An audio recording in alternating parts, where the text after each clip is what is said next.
మేము ఇప్పుడు దగ్గర 20 సంవత్సరాలు బట్టి నేను అంగన్వాడీ టీచర్గా చేస్తున్నాను.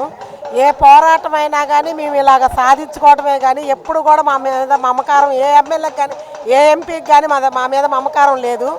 ఏరియాలో లేచిన కాడ నుంచి కూడా అంగన్వాడీ టీచరు ఆయా ఏ పనికి వెళ్ళాలన్నా ఇవ్వాలంటే సచివాలయాలు పెట్టారు. ఒకప్పుడు సచివాలయాలు లేవు. ఒక ఎమ్మెల్యే గారు ఇవాళ వచ్చి మా దాంట్లో చూడమను అంగన్వాడీ సెంటర్లో ఒకసారి చూస్తే అర్థమైంది ఏం సేవలు చేస్తున్నారో ఏం సేవలు అందిస్తున్నారో అర్థమైంది. వాళ్ళకు కూడా సచివాలయాలు ఉన్నాయి, మాకు వర్క్ అంతా వస్తుంది, వీళ్ళతో మాకు పనే ఉందని అనుకుంటున్నారు. కానీ ఎమ్మెల్యే గారు బొబ్బులు ఎమ్మెల్యే గారు అలా మాట్లాడడం పద్ధతి కాదు. ఒళ్ళు బలిసి ఇలా చేస్తున్నారు, ధర్నా రోడ్డు ఎక్కారు అని అంట. ఒళ్ళు బలిసింది మాకా మీకా? అది ఒళ్ళు బలిసి మీరు రూపాయి తినుకుంటా ఏసీలో కూర్చొని ఒళ్ళు బలిసింది మీకు, మాకు కాదు. మీరు రోడ్లు ఎక్కితేనే మాకు రూపాయి. మమ్మల్ని రోడ్లు ఎక్కేదాకా మీరు తెచ్చింది మీరే, మేము తేలేదుగా. ఇక్కడ రోడ్ల మీదకి మీరు ఆ చర్చలు సరిగ్గా జరిగితే మేము ఇంత దూరం రాము. మేము ఏమైనా గొంతమ్మ కోరిక రాగలేదుగా. వాళ్ళ మేడ ఇమ్మన్నామా, వాళ్ళ పొలాలు రాసి ఇమ్మన్నాం, మేము ఏమడిగాము? కనీస వేతనం ఇమ్మని అడుగుతున్నాం. అది మేము రోడ్లు ఎక్కాము. మా కుటుంబంలో 4-5 ఓట్లు ఉన్నాయి. ఒక్కొక్క కుటుంబంలో లక్షల మంది అంగన్వాడీ టీచర్లు ఉన్నారు. ఒక్కొక్క కుటుంబంలో 10 ఓట్లు దాకా ఉంటాయి. అత్తలే కానీ మామలే కానీ 10 ఓట్లు దాకా ఉంటాయి. వాళ్ళకి ఎంత బాధ కలుగుతుంది. ఇవాళ మేము ధర్నాకు వచ్చి రోడ్డు మీదకి వస్తే మా పిల్లలు అడుగుతున్నారు, పిల్లలు భర్తలు అత్తమామలు కూడా అడుగుతున్నారు, ఏంటి రోడ్ల మీదకి వెళ్తున్నారంటే జీతాల కోసం. జీతాలు ఇవ్వలేదు మీరు సరిగా సమస్య జరిగితే. జగన్ గారు ఎక్కేటప్పుడు మాకేం చెప్పారంటే తెలంగాణ మీద 1000 రూపాయలు ఎక్స్ట్రా పెంచుతామన్నారు. ఇప్పుడు 13.5 ఇస్తున్నారు తెలంగాణలో. ఆయన ఎక్కిన దగ్గర నుంచి మాకు 1000 రూపాయలే పెంచారు ఇప్పుడు వరకు. అంతకుముందు 10.5 ఉండేది, ఇప్పుడు 1000 రూపాయలు అయితే 11.5. అంతేగాని ఇంతవరకు రూపాయి పెంచలేదు. మాకు 26,000 కంపల్సరీగా ఇవ్వాలి. నెక్స్ట్ కొన్ని సంవత్సరాల నుంచి మేము చేస్తున్నాం. ఒకవేళ మేము మానేయాలన్నా లేదా రిటైర్డ్ అయినా 50,000 చేతిలో పెట్టేసి వదిలిపెట్టేస్తారు. అంతేగాని మాకు ఇప్పుడు హెల్త్ పరంగా ఇవి వస్తాయి కదా, ఏజ్ పరంగా పెరిగిన కొద్దికి హెల్త్ డిసీజన్లు వస్తాయి. అట్లా కానీ ఏమీ లేదు. ఇన్ని సంవత్సరాలు చేసిన దానికి కనీసం ఫ్యాంక్షన్ సదుపాయి కూడా లేదు మాకు. 6 నెలల నుంచి రెంట్లు లేవు. రెంట్లు కట్టపోతే ఏ ఇంట్లోనన్నా ఉంచుతారా? మామూలు మన ఫ్యామిలీగానే ఉంచరు. మాకు అంగన్వాడీ కంటే అసలు స్కూలే ఎవరు ఇవ్వపోయినా సరే మేము ఏ విధంగా బతిలాడో బామాలో మాకు గవర్నమెంట్ ఇచ్చే దానికంటే ఎక్స్ట్రా ఇచ్చేసి మేము ఇంకా చేస్తున్నాం. కడుతున్నాం. 6 నెలల నుంచి మేము కట్టుకొస్తున్నాం. కూరగాయల బిల్లులు మొన్నటి దాకా ప్రెగ్నెంట్లకి లాక్టేటింగ్ వండి పెట్టమన్నారు. వాటికి రోజుకు ఒక ఐటమ్ వండి పెట్టాలి. 2 రకాల కూరలు. 2 రకాల కూరలు అంటే ఆలోచించండి, మన ఫ్యామిలీలోనే మేము ఒక రకం కూర వండుకుంటాం. అలా అది ప్రెగ్నెంట్కి లాక్టేటింగ్ 2 రకాల కూరలు అన్నారు. వాటి డబ్బులు లేవు. మేము పెట్టుబడి పెట్టే లెక్క అయితే మేము జాబులు చేయటం ఎందుకండి? ఉద్యోగం మాకు పరిస్థితి బాగోకే కదా ఉద్యోగానికి వచ్చింది. ఉద్యోగం చేసుకుంటూ వెళ్తుంటే కానీ మేము పెట్టుబడి పెడితేనే మా జాబులు. ఇప్పుడు కూరగాయల బిల్లులు రావు, రెంట్లు రావు. ఆ శాలరీ కూడా ఎప్పుడో వస్తుంది. ఆ శాలరీలో సగం పాదం అయిపోవటమే. ఒక్కసారి చూడు అని ఒక్కసారి చూపించడం. ప్రజలు ఒక్కొక్క పాపులేషన్లో ఒక్కొక్క 1000 మందికి జనాభాలో ఒక అంగన్వాడీ టీచర్ ఉంటుంది. ఒక్కొక్క అంగన్వాడీ టీచరు ఈ 10 మందికి సమాచారం అందించింది 1000 మంది పాపులేషన్కి. ఈసారి ఒక్క ఛాన్స్ చూసినందుకు మా చెంపలతో మేమే కొట్టుకున్నాం. మేము నిరసన సమ్మె ఎన్ని రోజులైనా మా పరిష్కారం అయ్యేదాకా ఈ సమ్మె మాత్రం కంపల్సరీ చేయాల్సిందే సార్. మా ఉద్యోగాల గురించి ఏదైనా సరే ఉద్యోగాలు పోతే అన్నా సరే మేము చేసేదే సార్. ఎందుకంటే ఎంత బాధపడుతున్నామంటే అద్దెలు లేకుండా 11,500తో ఎలా నెట్టుకొస్తున్నామో మాకు తెలుస్తుంది ఆ బాధ. మేము ఎంత బాధపడుతున్నామో మాకు తెలుస్తుంది ఆ బాధ. మీరు మా పరిస్థితుల్లో మీరుండి ఆలోచించట్లేదు. ఆలోచిస్తే మాత్రం ఇలా జరగదు సార్. ప్రభుత్వం అలానే చేసిందా? నెక్స్ట్ ప్రభుత్వం ఏదొచ్చినా మా గురించి ఆలోచించేదైతే బాగుంటుంది సార్. ఏదైనా కానీ ప్రజల గురించి ఆలోచన చేసే ప్రభుత్వం వస్తే మేము సుఖపడతాం సార్.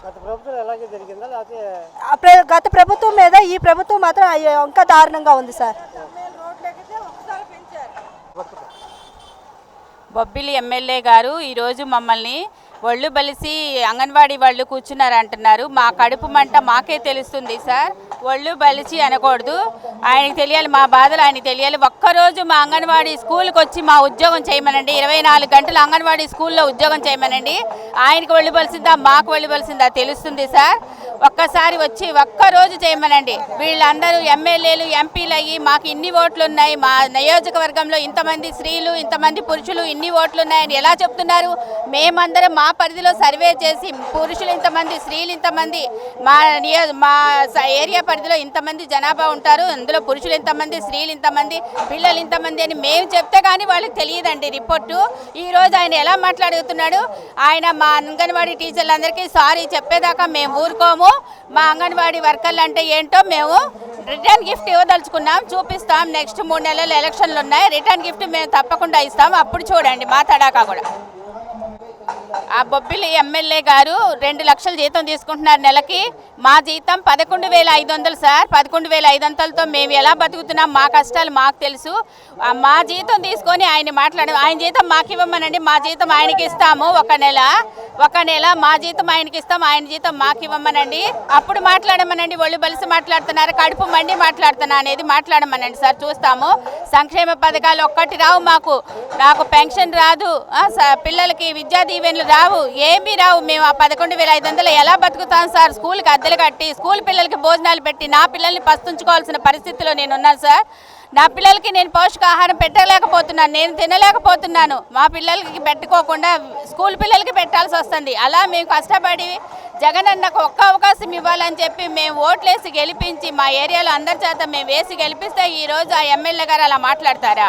వాళ్ళు బలిసి అంగన్వాడీ వాళ్ళు చేస్తున్నారా? మా కడుపు మంట ఎలా తెలుస్తుంది సార్ మీకు?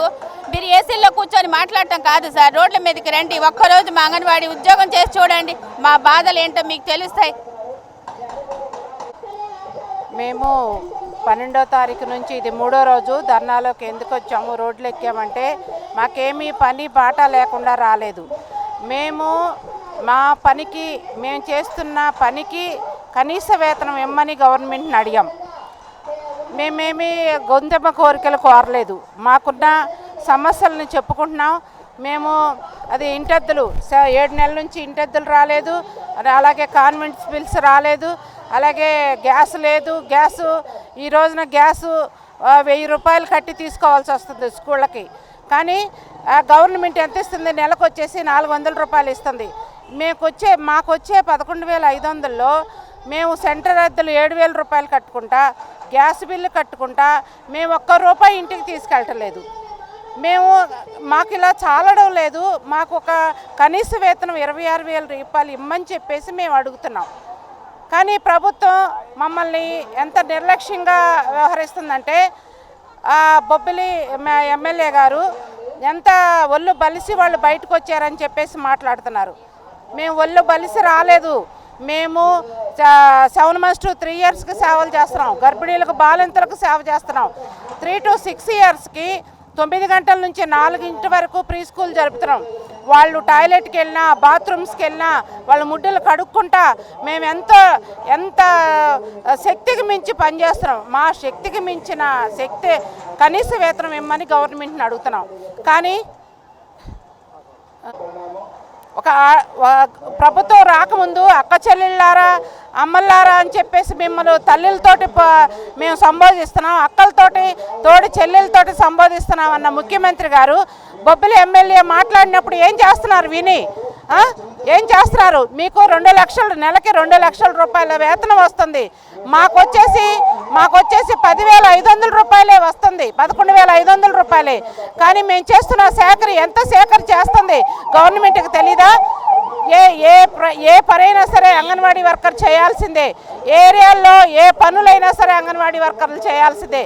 అంగన్వాడీ వర్కర్ లేనిదే ఏ పని జరగదు. ఒక జననం రాయాలంటే అంగన్వాడీ వర్కర్ రాయాలి, ఒక గర్భిణీ స్త్రీకి సేవ చేయాలంటే అంగన్వాడీ వర్కర్ చేయాలి, ఒక బాలింతకు చేయాలంటే అంగన్వాడీ వర్కర్ చేయాలి, పిల్లలకు సేవ చేయాలంటే అంగన్వాడీ వర్కర్లు చేయాలి. తల్లులకి మించిన తల్లుల సేవ మేము చేస్తున్నాం. కానీ ఈ ప్రభుత్వం మమ్మల్ని గుర్తించట్లేదు. మమ్మల్ని ప్రభుత్వం గుర్తించి మా కనీస వేతనం పెంచేంత వరకు మా సావైనా బ్రతుకైనా ఈ రోడ్ల మీదే తేల్చుకుంటామని ప్రభుత్వానికి తెలియజేస్తున్నాం. మాకు అనేక సమస్యలు ఉన్నాయండి. తక్కువ జీతంతో ఎక్కువ పని చేస్తున్నాము. వచ్చే జీతం కూడా మేము పెట్టుబడులు పెడుతున్నామండి. స్కూల్ అద్దెలని, కూరగాయలకని, గ్యాస్ కానీ ఖర్చులు పెట్టేసుకుంటున్నాము. మా జీతంలో ఇంటికి తీసుకెళ్లేదంటూ ఏమీ లేదు. అలాగే ఏ ఎలవెన్స్ లేదండి మాకు. పిఎఫ్ కానీ, ఈఎస్ఐ కానీ, మెడికల్ లీవ్ కూడా లేదు. ఆఖరికి మెడికల్ లీవ్ పెట్టుకోవాలన్నా మా జీతం కట్టింగ్ చేసుకొని పెట్టుకోవాలి. మా సమస్యల కోసమని మేము మా జీతం కట్ చేసుకొని మేము సమ్మెకి దిగితే ఇష్టం వచ్చినట్టు అందరూ మాట్లాడుతున్నారండి, ఒళ్ళు బలిసి చేస్తున్నారని ఇలా మాట్లాడుతున్నారు. మాకైతే ఒళ్ళు బలిసి చేయట్లేదండి. మేము ఇది సమ్మె అన్నది మా జీతం కట్ చేసుకుంటున్నాం. ఇప్పుడు మేము సమ్మెలో ఉన్నామంటే మాకు జీతం రాదు. అయినా సరే మా అవసరాలకి అది సాధించుకోవాలని మేము సమ్మెలోకి దిగాము. ఆ సమస్యలు అర్థం చేసుకొని అవి తీరుస్తారని మేము ఆశిస్తున్నామండి. ప్రభుత్వమైన కార్మికులకి, పేదలకి న్యాయం చేసే వాళ్ళు రావాలండి. ఏదైనా సరే పెద్దవాళ్ళకి న్యాయం చేయడం కాదు, చిన్నవాళ్ళు అంటే పేదవాళ్ళు, కార్మికులు ఉన్నారు, వాళ్ళకి పనికి తగ్గ వేతనం ఇవ్వడం, వాళ్ళ అవసరాలు తీర్చే వాళ్ళు కావాలండి. పని అయితే చేయించుకుంటున్నారు కానీ జీతాలు ఇవ్వడానికి మీరు పనికిరాని అంటున్నారు. పని చేయించుకోవడానికైతే మేము అవసరం అవుతున్నాం. అదే జీతం పెంచాలంటే మీకు అవసరం లేదు, ఆ జీతం ఇదే మీకు ఎక్కువ అన్నట్టుగా మాట్లాడుతున్నారు. ఇదైతే మేము ఖండిస్తున్నామండి.